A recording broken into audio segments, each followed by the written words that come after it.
আসসালামু আলাইকুম।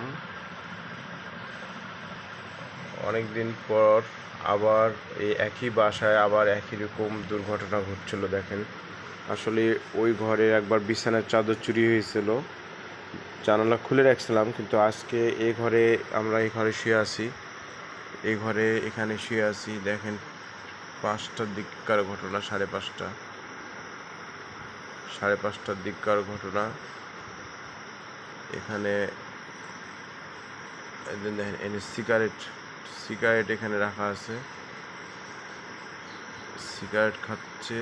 খাইতে খাইতে এই জানালা আমাদের লাগানো ছিল, এই জানালা লাগানো ছিল, এদিক করা জানালা আসলে এখানে আবিদ শুয়ে থাকে, শুয়েছিল। যাই হোক, এখান থেকে এটা কিভাবে ঢুকাইছে দেখেন, জানালা দিয়ে ঢুকায় মোবাইল এভাবে টানে নিয়ে যাওয়ার চেষ্টা করছিল, কিন্তু আমার মিসেসের মাথায় মোবাইলটা মানে এই লাঠিটা লাগার কারণে ও বুঝতে পারছে যে কে যেন মনে হচ্ছে ওকে মানে হাতে লাগাচ্ছে বা এরকম, মানে কি কে আমাকে করতেছে।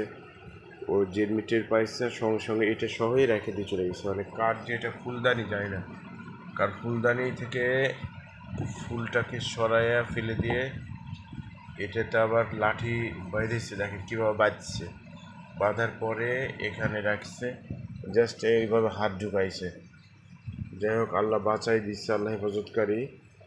আল্লাহ কাছে অনেক শুক্রিয়া যে কোনো বড় ধরনের কোনো ক্ষতি হয়নি।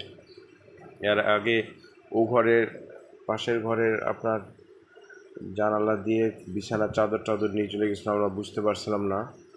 আবার এ তো ঘরের জানালা সব লাগায় রাখি সুন্দরভাবে, কিন্তু এই ঘরে বুঝতে পারছিলাম না যে রাত্রে আমরা ঠিকই জানালা লাগাইছি, হয়তো ভুল হতে পারে যে ছিটকেনি হয়তো লাগছিল না, হয়তো বা অনেক সময় আমরা তো ছিটকেনি সুন্দরভাবে এভাবে লাগিয়ে দিয়েছিলাম, কিন্তু কোনো কারণে হয়তো ছিটকেনি কোনোভাবে হয়তো খসে গেছিলো।